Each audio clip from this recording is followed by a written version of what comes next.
You know the vibes. Welcome back to another episode of the Hoop Genius podcast brought to you by NBA 2K25. It is myself, Mo Mooncey, and this week, we've been doing the podcast for a long time now, BJ and I. And BJ's a veteran in this game. So before the playoffs begin, he's had to take a little load management just to make sure he's ready. But we bring you none other than the 24-year NBA executive and the 1-year Hoop Genius podcast front office expert, Mr. Scott Perry. How you doing, sir? Oh, I'm doing great. Love that introduction, Mo. And like you said, our good friend is on load management this week. How Yes. about that? I never thought I'd hear the phrase load management and the name BJ Armstrong in the same sentence. It is wild because he's not a fan of load management, but it's funny Right, how the tables exactly. turn. Exactly. Shout out to BJ. He'll be back with us soon. Yeah. Let's start this show off. Congratulations to UConn winning the NCAA Yes. women's basketball tournament. hmm Fantastic. I just feel like UConn and women's basketball is just undefeatable. You know what I mean? I just think that program there, it seems like every year they're the favorites to win. So Yeah, shout out to those guys. congratulations. Yeah, shout out to them. Congratulations to Coach Ariema, who I met years ago. And this was his 12th title in the span of over 4 decades. How about that for like sustained excellence? Dynasty. And really was happy for the young woman, Paige Beckers, Oh, yeah. just how she really has overcome adversity throughout her career, had multiple injuries, surgeries, and to go out on top like this as a champion. Kudos to her and all the hard work and her teammates, obviously, because she couldn't do it alone. hmm But special moment for that group. Oh, So she happy she for the Huskies. she a real bucket getter. She's a real Yes. bucket getter. But speaking of, being Mm. surprised that BJ's on load management, something surprised me even more yesterday, Scott. Okay. Stephen Curry against the Houston Rockets was held to just 3 points in the game. Yeah. Now, it was a tough first half, but he managed to hit a crazy three to kind of end the half, saying, you ain't going to keep me scoreless for a full half of basketball. Right. But the Rockets did an outstanding job defensively. They were face guarding him with whoever was on him. Amon Thompson caused some real problems being the athlete that he is. But then you've got the versatility of other guys like a Dylan Brooks, for example, or a Tari Eason. And if these guys get switched, they can still cover him. And then oftentimes, even off ball, they were sending two defenders at Steph. Jimmy Butler was the beneficiary of some of that, getting some easy looks in the paint. But you'd rather give up a Jimmy Butler layup than Steph Curry getting open and heated from the 3 point line. hmm It was a fascinating game. And the thing that jumped out to me most, though, Scott, is we're a week away from the playoffs now. hmm The intensity of this game, obviously, Draymond Green always brings the intensity, Right. but it's like he was on another level in last hmm night's game. He Right. ended up getting ejected, a flagrant foul on Alperen Şengün, where he ran into him and elbowed him in the face. Um, and I thought he was kind of lucky to still be in the game at that point because before there was an incident where they were kind of pushing each other a little bit and the ref hmm gave them a warning and gave him a technical. But anyone else in that position gets ejected from the game. But Draymond's got a more lenient whistle, shall we say, from the referees due to his reputation. But the intensity of the game was fantastic. But what jumps out to Mhm. you, because a lot of people have kind of overlooked the Rockets in a way. They've been the second seed the majority of the year, and they're not getting that same, people talk about, can the Lakers win it? Can the Clippers win it? Can the Warriors win it? Can the Nuggets win it? The Thunder going to win it? And I just don't hear anyone talking about the Rockets in that way. Did last night's game signal to you that they are serious contenders in the Western Conference? Can't take these guys lightly, Mo. And here's why. It was clear to me last night that Ime Udoka gathered his team and told them, look, this is a chance for us to make a statement. This Golden State Warriors team, 4-time champion, has been on a huge incline as a team since the Jimmy Butler trade. And so they have presented themselves as a serious threat in this upcoming playoff race, them being the Golden State Warriors. So what better way for a younger team like the Rockets, to your point, who've kind of been either taken for granted or disregarded, maybe because of their youth, to go in to Golden State, because Golden State is still trying to win a lot of games now to move up in the standings. I believe they had an opportunity at least to get to the fourth spot. So Houston, what I like about them, and really we talked about this last week, they're tough, they're deep, they're athletic, and they have size on the wing. And you talked about the switchability of guys like Tyree Eason and Dylan Brooks and Amen Thompson. So that size and athleticism caused some problems last night for the Golden State Warriors basketball team. And I believe it gave a game like last night, even though it wasn't the playoffs, but to your point, there was heightened awareness on both sides in both locker rooms last night in terms of Houston wanted to make a case that, hey, we're getting ready for the playoffs and we're going to be a difficult out, and Golden State continuing to show, hey, we're worthy of another championship run. It was awesome to see just how that young team responded. They didn't flinch. And we always talk about matchups. And that size and athleticism, as we look forward, if these two teams were to match up in a 7-game series, it would be very interesting because you got to give the Houston Rockets the edge in terms of the size and athleticism. Now, you give the experience, obviously, to the Warriors. So it'll be a fascinating matchup if those two organizations were to meet in the playoffs. But Houston's Achilles heel has been shooting the basketball from the perimeter consistently from beyond the arc. Last night they got very good production from Jalen Green too. You know, making some shots from beyond the arc. So if he can be consistent from beyond the arc to go along with a guy like Fred VanVleet, now this Rocket team, because they're going to be extremely well coached and they're tough and they're going to be unafraid. I think they're going to be a difficult out. I am not taking them lightly. I just believe they're being underestimated because of the lack of experience, and they haven't been in the playoffs in a while. So it's going to be a little new to them. But boy, watching them last night, they seemed to me to be up for the fight and the challenge of this Western Conference playoff battle. The biggest question around the Houston Rockets is what you alluded to, the shooting the 3-point line from behind the 3-point line, but it's also their half-court offense. Because there were stretches in that game against the Warriors where it looked very stale. It was kind of taking turns with isolations. The offense, when Şengün is out of the game, because they like to operate it through him in the post, but when he's not in the game, their offense does become quite stagnant. However, what they can do defensively with their athleticism and their size, coupled with what they can do on the glass. Like last night, Şengün alone had 7 offensive rebounds. Amen Thompson had 3 offensive rebounds. Jabari Smith had 3 offensive rebounds off the bench. Steven Adams had 2 offensive rebounds. What they can do on the offensive glass. So even though they lack, outside of Jalen Green, true kind of one-on-one shot creators, you know, Fred VanVleet, he can get shot off using picks and whatnot. But even though they lack some of that half-court offensive creation, they can make up for it with that emphasis on the offensive glass. And that's been a point of emphasis for them this entire season. That's probably why they went out and signed Steven Adams. That can help nullify that. And the question is, would you rather have the best defense and the best offensive rebounding and defensive rebounding? But I got to give the Warriors credit. They did pull up 15 offensive boards last night. Kevon Looney coming into the game was amazing. But the defense and the rebounding being so good, it might help take the burden off the offense when it does slow down. The defense and rebounding, that travels. So you know, obviously you expect to play better at home, but you go on the road. If you defend and rebound at a high level, you're going to have a chance to win games because you can utilize that defensive prowess and pressure to create easy basket opportunities in transition. They have the athletes who can get out after getting the stop and finish at the rim, get easy looks at the rim as well, get better 3-point looks coming out of the flow, playing with a little pace. So I love when a team is excellent on that defensive end and excellent on the glass, because I know this much here. It is difficult, and I know we're going to get into talking about the Lakers here in a little bit too, and other teams in their big matchup against OKC, but it's difficult to play exceptional offensive basketball 16 times, and I say 16 times because it takes 16 times to win a championship.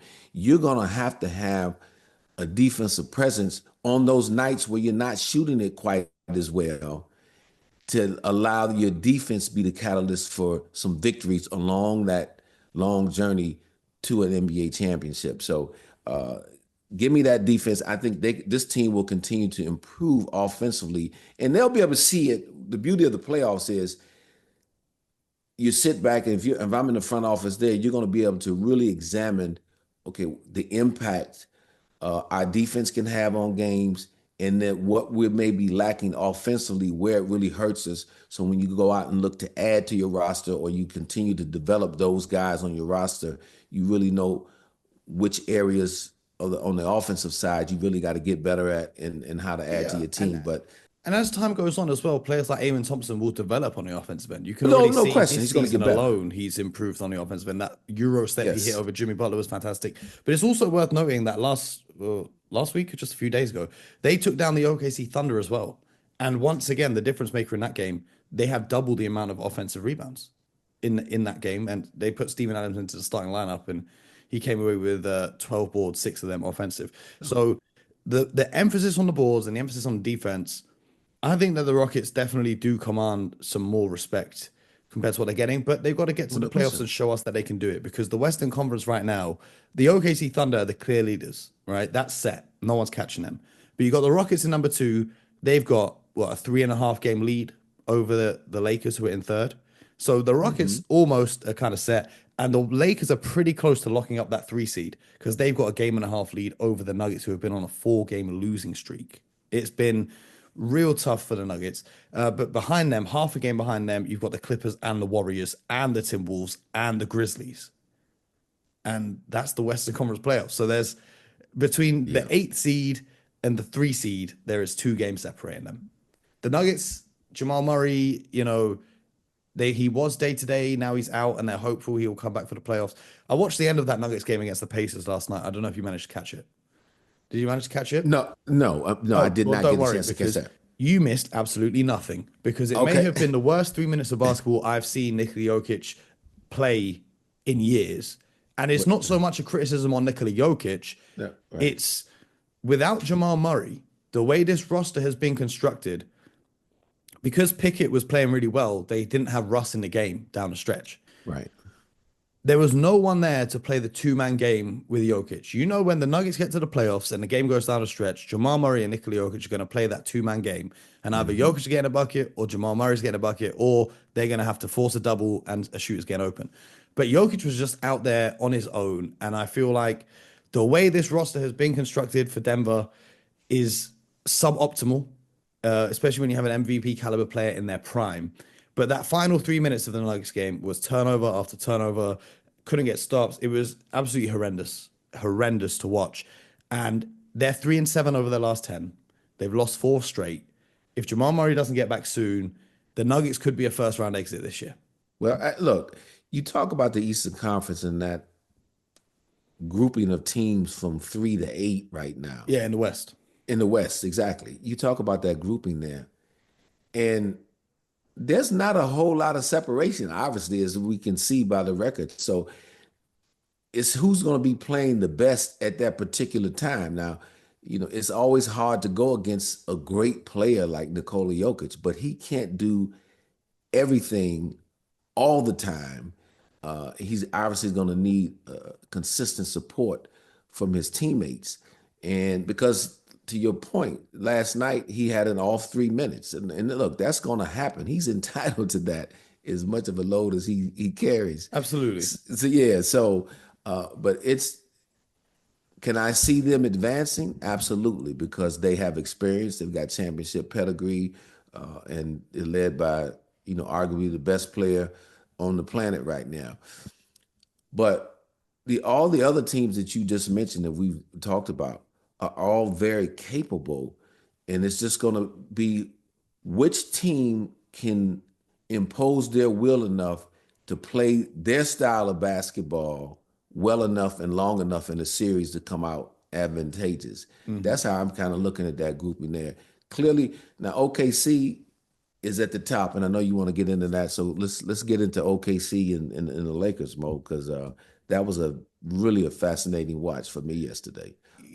I was watching a game, and I was talking to one of my friends while I'm watching the game. And I posed this question, and I would love to get your insight on this question, right? the game plan for the OKC Thunder, because they got absolutely torched by the Lakers shooting the lights out, especially early on in this game. By halftime, the Yes, game was pretty much over, right? no question. But they were happy. Well, I don't know if they were happy, but their game plan is they would live with Chet getting switched onto Luca on the perimeter and Luca knocking down step back threes over him or making plays for his teammates, so on and so forth. It was a very switch heavy defense, which we've seen from Yes. the OKC Thunder. But what I said to my friend was, if these two teams match up in the playoffs, I don't think this is how it looks. I think we're at a part of the season where coaches don't want to show their hand, especially given that OKC seeding is locked up. I don't think that they would run that same defensive scheme against the Lakers if they were to match up again in the playoffs. I know some of what the Lakers did, they kind of took from the playbook of the Dallas Mavericks when they had Luca and they beat the OKC Thunder in the playoffs. They did a fantastic job. However, I, watching that, think surely 64-14 OKC Thunder have got more up their sleeve when it comes to facing the LA Lakers than just what we saw in last night's game. What we know is playoff basketball. We talked about matchups. We know it's about matchups. We also know it's about adjustments and being able to make adjustments. And so even if OKC was planning to play that way against the Lakers, you have a game like this at the very end of the season, be it a regular season game, where you saw that coverage wasn't as effective. That doesn't mean they won't go back and try it to some degree, but I'm sure it's in Coach Dagnall's Rolodex now, his mental Rolodex. Okay, this is what they did to us when we switched Chet Holmgren. I saw him switch Isaiah Hartenstein onto Luka Doncic. Did not work again. And they shot the lights out. Look, the Lakers shot 55% from three, 63% from the field. If a team's going to shoot that good, Mo, I don't care how well you play defensively, you're going to lose that game. Yeah. But what we know in a 7-game series, that's not realistic. Those shooting numbers won't be high. You're just going to lose that one particular game.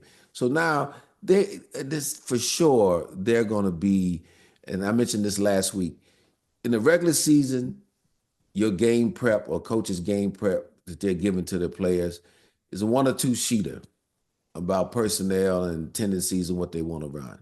When you start the playoffs, you're getting an encyclopedia-sized book about your opponent.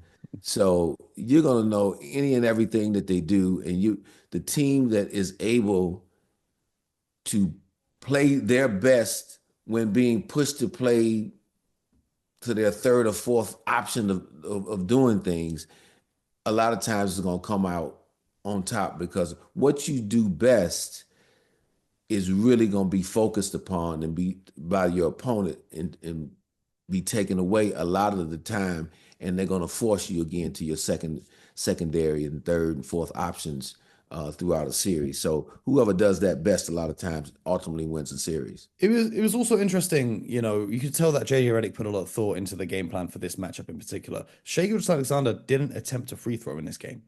The way they played their defense, they heavily zoned up their bigs. They really wanted to stop the OKC Thunder and Shai in particular getting attempts at the rim. They would live with, the quick closeouts to the shooters. And every time you get a baseline drive, they'd bring a weak side defender to prevent any shot at the rim. So the game plan for the Lakers defensively was perfect. But this is why I said about showing a hand is now, if these two teams meet in the postseason, the Thunder know what defense to expect and what the Lakers want to do because it worked. The Lakers don't know what the Thunder will run defensively because this one clearly didn't work. And they're going, as you said, to adjust to what's going on. But looking at the Western Conference, Scott, right now, there's 8 teams. I'm not including the Kings and the Mavericks. And in fact, I'm going to say there's 7 teams because I'm not going to include the Grizzlies, who are 3-7 in their last 10 and fired their coach, right? So of those 7 teams, can you rank in order from kind of your favorites to your least favorites on who you think is making it out of the West? Ooh, that's a difficult one, Mo, because I like a lot of them. They are really bunched up. I tell you, again, it gets down to who's playing well at the right time. Watching this Lakers team yesterday, if this Lakers team shows up yesterday, and they don't have, again, obviously, I talked about them shooting such a great percentage, but even if it cooled off just a little bit, but what they were doing defensively, really locking down the paint, if you will, and forcing OKC, taking away the driving lanes that OKC has made a living on a lot during the season, and in particular, Shea Gilgeous-Alexander, and live with contested threes. If they can consistently have that kind of effort defensively, this Laker team is going to be very formidable because, again, we talked about four-time champion LeBron James being the Luka. leader of that group, and then obviously adding Luka Doncic, who was just in the finals last year. So just those two guys alone, their presence are going to force adjustments throughout the series for anybody that matches up against them. So I would have the Lakers, the team I saw yesterday, up there. I like You the got the Lakers Timberwolves. as the favorite in the West Yeah, right now. Golden State, if we had done this before I watched the games yesterday, Yep. I probably would have had it inverse. I would have had Golden State ahead of the Lakers because Okay. I trust what they're going to do defensively night in and night out. And I know that they can score. Obviously Steph Curry is a tremendous scorer. Jimmy Butler can get baskets. As long as Amen Thompson's not around. Yeah, exactly. But again, we saw that matchup. Yep. So I go back and forth with the Lakers and Warriors because of their experience. So I would put them 1 and 2. There would be 1 or 2, up there. And then after that, for me, I've been a fan of the Minnesota Timberwolves, and I like how they're playing down the stretch. Anthony Edwards, dynamic player, very tough player, unafraid. We saw them make a deep run last year to the Western Conference Finals. The trade happened. Now you got Julius Randle in place of Karl Anthony Towns, and the addition of Dante DiVincenzo. They're playing well at the right time. So I like that group. I would put them right behind those other two teams we just talked about, because we're obviously having Houston and OKC above right now. We're not including Houston in the conversation. So we were ranking all 7 of them, right? Okay, all 7. Okay, so all 7. Well, all 7. Oh, okay. Well, and then I probably would put. And I really because of the lack of experience, I'm going to put Houston right below Minnesota then, and then I'm going to have the Clippers. And I like the Clippers. I like the experience. A healthy Kawhi Leonard throughout changes the calculus and maybe changes my order. And then the Nuggets probably would be next because I don't like that they're faltering down the stretch of the season like this and not playing well. That's always concerning for me. Just to clarify, do you have OKC first or last? Oh no, I'm gonna give OKC the edge. I'm not gonna. One game as dominant as the Lakers were against them yesterday, and obviously there's cause for concern and people. I'm not a big overreactor. OKC has been excellent for 7 months. And I just believe that, and they know what's in front of them now. They know they have to prove that what we did in the regular season, we're not just a good regular season team, but no, we're a team that's a true championship contender. In order to prove that, you got to win and at minimum get to the conference finals. So that's what I see still with this team. I like their depth. I like their ability to figure things out. So I still have OKC at the top. So I apologize that I didn't start there with them. So I just kind of took the rest of the conference because I've been so fascinated with this 3 through 7 and trying to organize that group because should I tell you what it is, Scott? It's a trick question, trying to rank these teams. Do you know why? Because the Western Conference playoffs, in my opinion, is like a game of rock, paper, scissors. Are you familiar with the game? Oh yeah. Paper beats rock, rock beats scissors, but scissors beats paper, right? So if you were to take right now 3 through 5, right? The Lakers, the Nuggets, and the Clippers, you could say the Nuggets beat the Lakers. The Lakers beat the Clippers, but the Clippers could beat the Nuggets. Do you see what I'm saying? Yes, it's all absolutely. so matchup dependent that I can't rank those 3 teams because it depends on who they face in the playoffs. However, what I will say is OKC are my favorite to win the West.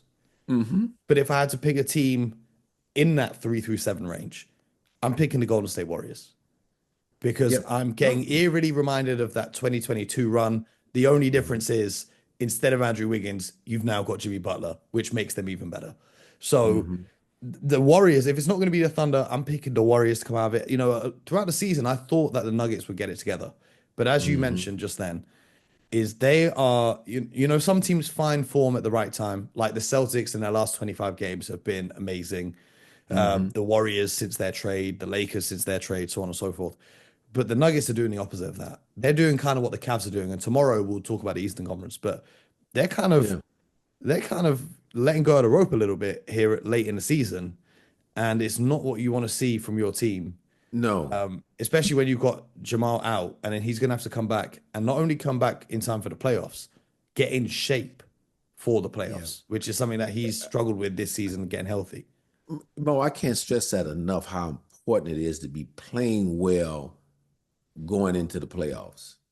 That is so key because just from a mental state of mind, your team is feeling that much more confident because they've been playing well and consistent. Again, playoffs is a new season, but you want to be in the right frame of mind going into these series, especially when the competition is so close. Because I can't recall a time when really things are so much up in the air in a conference that I wouldn't be surprised. It's going to be so matchup dependent too. That's the fascinating thing because I can't wait to get on this podcast and talk once the seedings are set Mm. and you can see the path that each team has to go. Then we can really delve into the matchups and that therein lies some of the when you talk about having good fortune on the way to making the finals and ultimately winning the title, is who you matched up with along the way. Hmm. Sometimes a team that you not don't match up well against, is quote unquote they're on the other side of the bracket, and Hmm. someone knocks them off for you. It's like last It's year, the helpful. Yeah. Timberwolves took out the Nuggets in the Yes. semifinals. And I Yes. don't know how that conference finals goes with the Mavericks and the Nuggets, and the Nuggets could have been Right. back in the NBA finals. No question. No question. No question about it. So it'll be fascinating to watch, and I think it's tremendous for the NBA that you have a conference like this that is so hotly contested, and to have these games this weekend that mattered. Hmm. They Lakers, they had them all on OKC, NBA TV TV. Exactly. Be- Big win for because great. because I Yeah, wanted to great. get Yeah, to great this win though, for Scott. I NBA wanted to get TV. to this. Exactly. I wanted to get to this because we will be doing our playoff bracket, but looking at our March Madness bracket, Okay. Yeah. Let's we go there. predicted. Well, I say we. Scott predicted a Florida Houston final. We had that. Okay. There Oh, we that's right. go. I did have it. Okay. Yep. That, All right. but just before we get out of here, that Houston Duke game Oh down my the God. stretch. I Hmm. have a very kind of niche question, I guess. Not so much niche, but this is what I was thinking about whilst I was watching that, right? Hmm. Kaman Malak for Duke, right? Malawatch. Yeah. Yeah, is that how you Malawatch. pronounce it? I Yeah. don't know. Malawatch. Yes. Malawach, right? Hmm. 7'2". How did he not get a rebound? Like, as a general manager of a team that's picking players in a draft, right? Because I really like him as a prospect. I'm a huge Oh, fan of him as a I do. prospect, Yeah, right? I like But him as well. how much, as a general manager, do you allow one game to affect what you've thought about all season long? Because people were criticizing him a lot after that one game. But how much does that factor in? Because this is the most important game of the season and on the biggest Yeah. stage. But how does that weigh into your decision making process? One game doesn't make a career. Again, it's just a snapshot in time. Whether a guy, what I look for if a guy plays well or doesn't play well, did he compete? Did he give effort? So to your point, and I'd have to go back to the tape and look at this. Him not getting a rebound, was it because of lack of effort?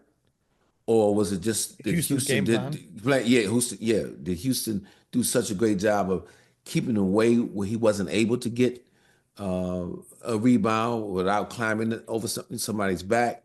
And So And so this is he's a young player too, and he still has a lot of growth and development arc in his left in his career.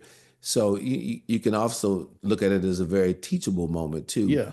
And so that again, I just look for And the also, competitive side of if the things. refs don't blow that foul on Cooper Flag, the Mhm. foul when they're trying to rebound a free throw, and Duke end up winning that Yeah. game, no one talks Mhm. about it, and they move on happily to the Right. championship game, and Absolutely. it kind of gets lost in the pack. I do think that despite not being on the boards in that game, I think he's going to be a high draft pick, and I think the Toronto Raptors Yeah. will be a perfect home for him. But that's a conversation we can have closer to the NBA draft.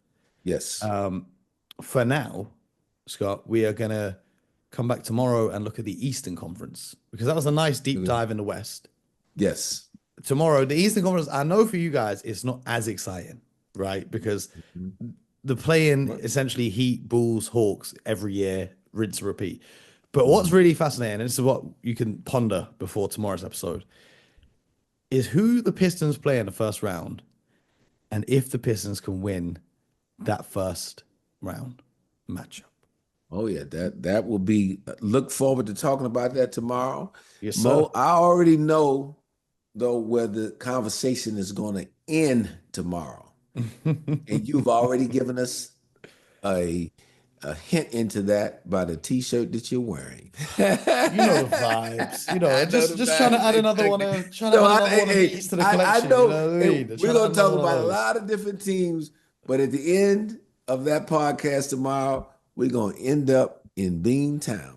Oh, you know the vibes already. Well, Scott, I appreciate you as always. Look forward Yes. to chopping up tomorrow. You guys subscribe to the show, YouTube, Spotify, Apple, wherever you get your podcasts from.